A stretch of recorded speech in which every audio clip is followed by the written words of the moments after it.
kupambania sheria bora hakuwezi ukawa na kikomo.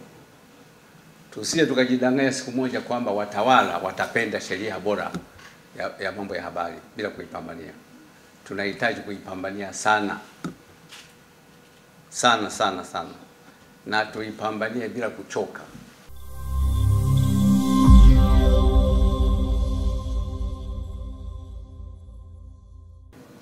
Nilikuwa nimesahau ya kwamba tunashughulika na wanahabari ambao kwa kawaida wakati matukio yanatokea wako very busy, wanachukua habari.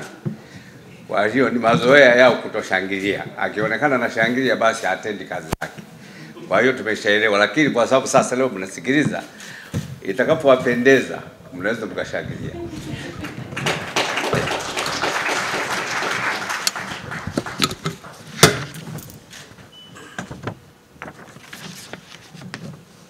Mheshimiwa Makamu wa Rais na ndugu wanachama, nilipopewa mwaliko wa kuwa mgeni rasmi katika mkutano huu wa Baraza la Habari Tanzania, sikujiuliza mara mbili zaidi ya kukubali, kwani kwangu Baraza la Habari ni nyumbani. Nimetumika katika baraza hili kwa miaka 12, miaka 6 nikiwa mwenyekiti wa kamati ya maadili na miaka mingine 6 nikiwa mwenyekiti wa board na rais wa Baraza la Habari Tanzania. Inawezekana nimetumika kwa muda mrefu zaidi ukilinganisha na viongozi wengine wa ngazi yangu katika baraza. Nilistaafu uongozi katika baraza nikiwa rais wa 4 mwaka 2000.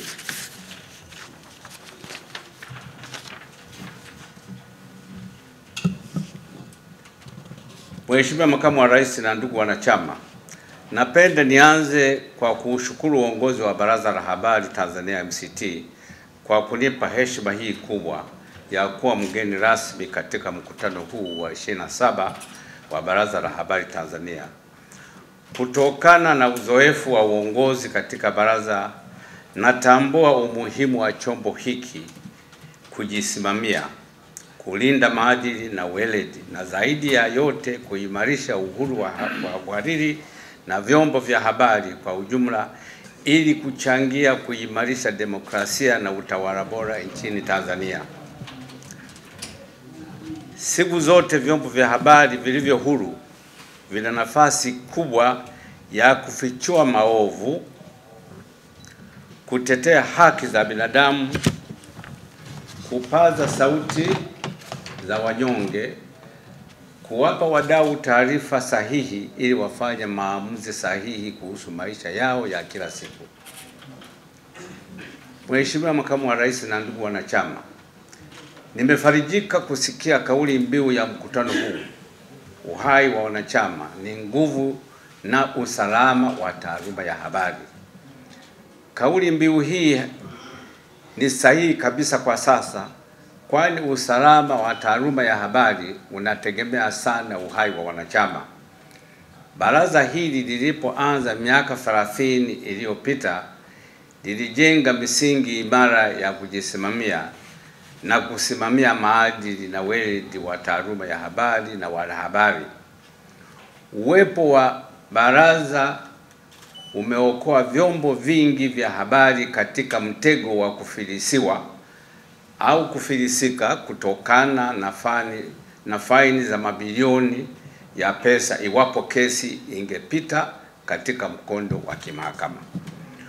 Mfumo wa kutumia usuluhishi ambao umekuwa ukifanywa na Baraza la Habari Tanzania umeifanya taaluma iwe salama zaidi, kwa kuwa maamuzi mbalimbali ya usuluhishi yamekuwa ni funzo kwa waandishi wa habari na wahariri na viongozi wa vyombo vya habari au wamiliki wa vyombo hivyo kwa kutorudia makosa walioyafanya. Aidha, kwa wananchi waliokashifiwa, usuluhishi umekuwa kimbilio lao. Kwa uzoefu wangu, Secretariat ya baraza imekuwa siku zote ikifanya kazi nzuri ya ufuatiliaji wa namna vyombo vya habari vinavyokiuka maadili au weledi na kuwaonya hata kabla ya malalamiko kutoka kwa wadau wa habari. Naamini kwamba kadiri wajibu wa kujisimamia wenyewe kulinda maadili na weledi wa taaluma ya habari unavyoimarika, ndivyo ambavyo kutasaidia mamlaka za udhibiti kuheshimu wajibu wa Baraza la Habari Tanzania, na huenda tukafikirisha upya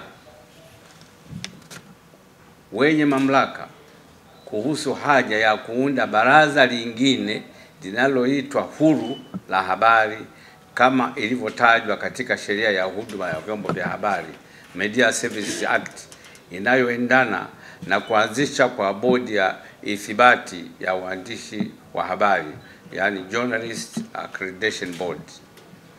Nimeona katika ratiba baadaye kutakuwa na uwasilishwaji wa matokeo ya awali ya utafiti kuhusu tathmini ya mitazamo ya uwepo wa bodi ya ithibati ya waandishi wa habari juu ya uhuru wa vyombo vya habari Tanzania.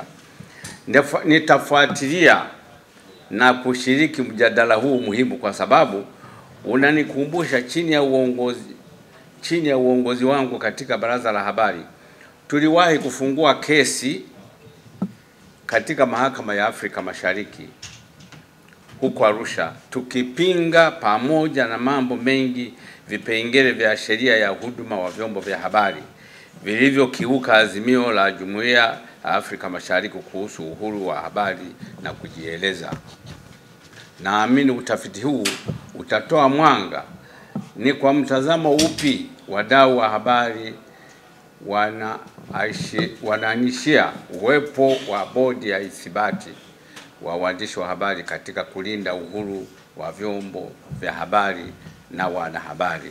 Naamini utafiti huu utatupa mwangaza wa kutosha ili tuweze kujiandaa tusimame vipi kulinda heshima yetu, kwa sababu kama sheria hiyo itapita kama ilivyo, tutajikuta tuko katika hali mbaya sana. Nafahamu wajumbe wawili wa bodi ya ithibati ni wajumbe wa bodi ya Baraza la Habari Tanzania pia. Ushirikiano huu unaweza kuwa somo la msingi kujifunza kupitia utafiti huu, hasa kama utatupa muundo wa bodi zingine za ithibati nje ya Tanzania ambazo zinaweka katika mizania sawa kati ya kulinda weledi na maadili ya taaluma ya habari na uhuru wa vyombo vya habari. Mheshimiwa Makamu wa Rais na wanachama, nimeona katika ratiba pia mtajadili nafasi ya vyombo vya habari katika uchaguzi mkuu. Historia yetu ya miongo mitatu inatufundisha kuwa bila vyombo huru vya habari wapiga kura hawapati taarifa sahihi. Tujifunze kwa mfano, chombo gani cha habari kilicho huru leo kuweka katika mizania sawa kwa mitazamo tofauti kati ya wanaosimamia Oktoba tunatiki, no reform, no election, au Oktoba tunalinda kura. Wingi wa vyombo vya habari unaotaja kuwa ndio uhuru wenyewe unatupa taswira gani ya mitazamo tofauti inayoweza kutolewa na chombo kimoja? Au kila chombo cha habari kimeegemea upande wake na au baadhi ya mitazamo inaminywa isisikike kabisa, na wanaobeba mitazamo hiyo wanajikuta katika hali gani? Ni wajibu wa kila chombo cha habari kuwa kiungo cha ukweli, sio propaganda, katika kipindi cha mitazamo tofauti, sera tofauti, itikadi tofauti na ilani za uchaguzi tofauti kuliko kuegemea upande mmoja. Ninavisihi vyombo vya habari vibebe ujasiri huu, maana huo ndio ushahidi wa uhuru wake. Nitarudia, ninavisihi vyombo vya habari vibebe ujasiri huu, maana huo ndio ushahidi wa uhuru wake. Ujasiri gani huo? Ni wajibu wa kila chombo cha habari kuwa kiungo cha ukweli, sio propaganda katika kipindi cha mitazamo tofauti, sera tofauti, itikadi tofauti na ilani za uchaguzi tofauti kuliko kuegemea upande mmoja. Jana katika kusoma nilipata clip moja. Hii hotuba nilikuwa sijaiweka hiyo clip. Ngoja niisome inasemaje. Kusimama kwenye haki ni kugumu kuliko kujipendekeza. Kusimama na haki kunahitaji sadaka, sacrifice. Sio njia nyepesi au rahisi, lakini ni njia ya baraka mno na njia yenye kumpendeza Mungu. Mungependa nirudie hapo? Nirudie? Inasema hivi. Kusimama kwenye haki ni kugumu kuliko kujipendekeza. Kusimama na haki kunahitaji sadaka. Sio njia nyepesi au rahisi, lakini ni njia ya baraka mno na njia yenye kumpendeza Mungu. Nilikuwa na nukuu, sijasema na nukuu, sasa nasema mwisho wa kunukuu. Mheshimiwa Makamu wa Rais na wanachama, moja ya jambo la kipekee ambalo sikumbuki kushuhudia miaka ya nyuma ya uongozi wetu katika baraza hili ni la kuwaleta wanachama wa baraza pamoja na kuwakutanisha kwa upande mmoja na taasisi za umma za sekta binafsi kwa upande mwingine. Nimeambiwa hii ni fursa ya kujadiliana utekelezaji wa mipango ya maendeleo na uwekezaji wenye tija nchini. Ni fursa kwa vyombo vya habari na wanachama wa baraza kuongeza ufahamu na maarifa kuhusu dira ya taifa inayopita na inayokuja. Hii ni jambo zuri sana, hivyo ni muhimu kuendelezwa kwa miaka ijayo. Kuzungumzia dira ni sawa na kuzungumzia taifa lenye maendeleo shirikishi, uchumi wa kisasa na haki za kijamii. Hatuwezi kufanikisha dira hii bila ushirikiano wa vyombo vya habari vinavyowajibika kwa wananchi. Kwa mantiki hiyo, natoa wito kwa wanachama wa baraza kuwa mstari wa mbele kufichua changamoto katika utekelezaji wa miradi ya maendeleo na uwekezaji mkubwa wa kitaifa. Lakini pia tuendelee kushirikiana na serikali na sekta binafsi, lakini bila kuacha msimamo wa kujisimamia jamii na uadilifu. Pengine nirudie kusoma hiyo sehemu. Hatuwezi kufanikisha dira hii bila ushiriki wa vyombo vya habari vinavyowajibika kwa wananchi. Kwa mantiki hiyo, ninatoa wito wa wanachama wa baraza kuwa mstari wa mbele kufichua changamoto katika utekelezaji wa miradi ya maendeleo na uwekezaji mkubwa wa kitaifa. Lakini pia tuendelee kushirikiana na serikali na sekta binafsi, lakini bila kuacha msimamo wa kusimamia jamii kwa uadilifu. Nimerudia hii kwa sababu sisi wote ni Watanzania. Nimekuwa nikifuatilia miradi hii mikubwa ya maendeleo. Unapoanza kunakuwa na shangwe sana. Mawaziri wanatamka, wanatamba, wana nini, lakini baada ya ile show ya mwanzo hatusikii tena. Kwa mfano upande wa kilimo kulikuwa na mashamba yalianzishwa ya vijana waliokuwa wamepewa ardhi bure Dodoma, nadhani Dodoma au mahali gani kule. Mwanzo ule ulikuwa moto papa kila leo. Baada ya picha kupigwa na magazeti kutoa na magazeti kuuza, hatujasikia tena maendeleo ya hiyo. Hiyo ni failure ya vyombo vya habari. Ni failure yetu sote. Ufuatiliaji ndio muhimu. Ufuatiliaji ndio muhimu. Na Watanzania nadhani ndio tatizo letu kubwa. Hatufuatilii. Vyombo vya habari vinapokuwa kwenye majukwaa tunashabikia sana. Baada ya pale ambapo ndio mengi yanafanyika, hatuko pale kufanya. Vyombo vya habari vinasahau wajibu wake wa kuwa daraja kati ya wananchi na viongozi wao. tuwe na hoja na majibu ya maswali ya msingi kuhusu mustakabali wa taifa letu. Mheshimiwa Makamu wa Rais na wanachama, natambua kuwa miaka 30 iliyopita vyombo vya habari hapa nchini vilikuwa na hali nzuri kiuchumi, lakini hali hiyo imebadilika. Sio Tanzania tu, duniani kote vyombo vya habari vinapita mdororo wa uchumi. Hili lisiwe sababu ya kwenda kinyume na maadili ya uandishi wa habari. Tuepuke vishawishi vya kutumia mambo binafsi na yasiyo binafsi tunayoyabaini katika kutenda haki zetu kuwatisha watu ili watupatie fedha au upendeleo fulani. Nitarudia. Tuepuke vishawishi vya kutumia mambo binafsi na yasiyo binafsi tuliyoyabaini katika kutenda kazi zetu kuwatisha watu ili watupatie fedha au upendeleo fulani. Waingereza wanaita hii blackmail, na Wamarekani wana usemi wao ya kwamba blackmailer jawabu lake ni kumuua. Wamarekani wako hivyo. Blackmailer dawa yake ni kumuua, kwa sababu wanajua sababu yake nini. Maana blackmail haina mwisho.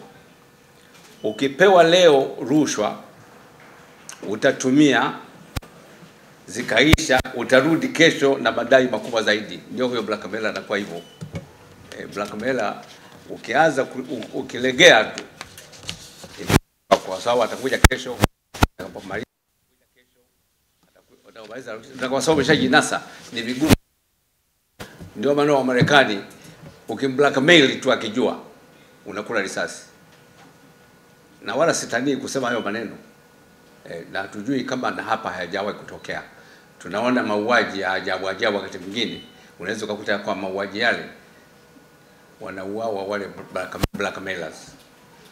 Tukatae rushwa na kununuliwa, hasa kipindi cha uchaguzi. Mtu akikununua anatarajia ubaki umenunuliwa. Hategemei kesho umwambie sasa wewe ni mtu huru, hutaki akutumie. Atafanya kila njia kukudhuru, maana ataona unamsaliti ama unamuasi. Nakumbuka wakati mimi tulipoanza kazini, jaji mkuu wetu wakati ule, jaji marehemu Augustine Saidi, alitupatia maelezo ya kuchekesha kidogo lakini mazuri. Anasema ukikubali rushwa mara ya kwanza, yule anayekupa rushwa ameshakununua wewe, sasa ni mali yake. Anakuambia ndio huo unakupigiwa simu saa 9 usiku. Una mke wako au girlfriend wako au boyfriend wako anataka uende ukafanye kazi yake. Rushwa inafedhesha sana, inakuondolea utu na uhuru wako. Mheshimiwa Makamu wa Rais na wanachama, dunia kwa sasa ipo katika mabadiliko makubwa ya kiteknolojia na matumizi ya akili mnemba, mengine wanaita akili unde. Kuna habari nyingi za upotoshaji zisizokuwa sahihi. Ninawaasa waandishi wa habari waendelee kuzingatia kanuni kubwa kabisa kazi yetu, ambayo ni kuwa wa kweli. Tuepuke hiana, tuepuke kufanya kazi kwa chuki.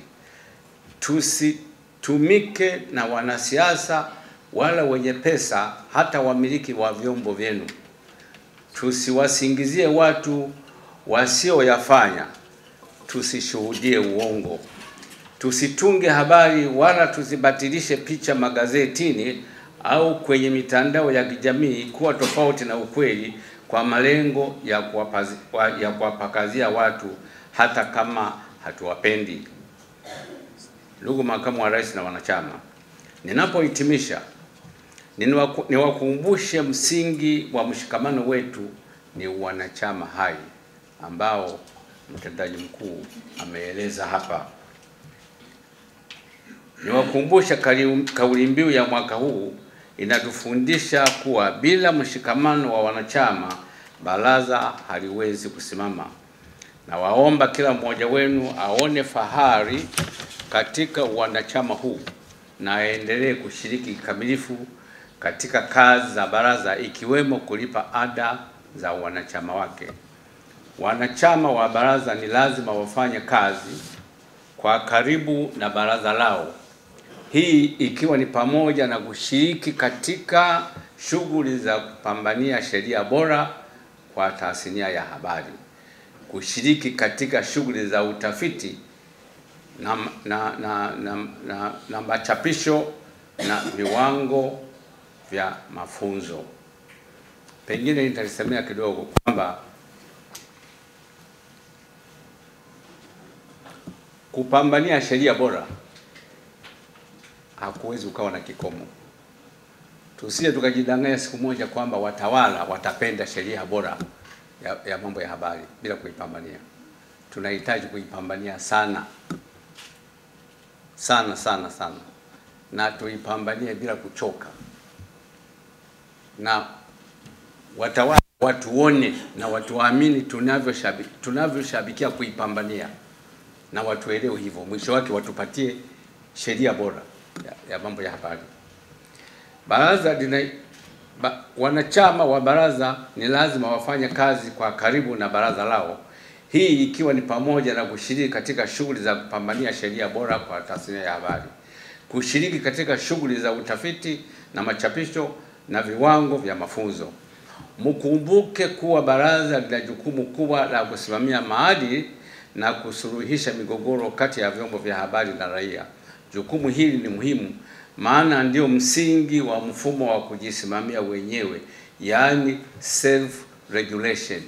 Na hii self regulation tunapoiuza kwa watawala ya kwamba sisi chombo hiki tunafanya self regulation, hatuabudu, tunajisimamia wenyewe, watatuelewa. Baraza linahitaji sana ushirikiano wa wanachama. Mwanachama akilalamikiwa kisha akapuuza mwito wa baraza, anatujengea sote mazingira ya kuambiwa mfumo huu umeshindwa na bora serikali iingilie kati. Nitarudia sehemu hiyo. Baraza linahitaji sana ushirikiano wa wanachama. Mwanachama akilalamikiwa kisha akapuuza wito wa baraza, anatujengea sote mazingira ya kuambiwa mfumo huu wa kujisimamia sio bora serikali iingilie. Na huko nyuma serikali inangojea tu tujichanganye wenyewe ichukue ukanda. Usifikiri serikali inalala hata kidogo, hata hapa ipo. Hawezi mkao na mkuta bila serikali. Sasa tukilala tu imekula kwetu.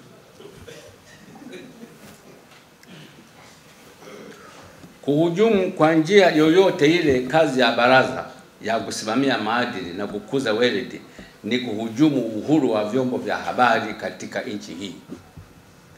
Mwisho kabisa, lakini si kwa umuhimu, ninawashukuru mamlaka ya uwekezaji na maeneo maalum ya kiuchumi Tanzania TISEZA kwa ushirikiano mkubwa waliotoa katika kufanikisha kufanya mkutano huu wa 27 kwa mafanikio makubwa. Wengine tunaostahili kuwashukuru ni pamoja na mamlaka ya bandari Tanzania, Tume ya Mipango ya Taifa na Uwezo wa Tanzania. Safari ya miaka 30 iliyopita imetufikisha hapa. Safari ya miaka 30 ijayo inatutegemea sisi sote.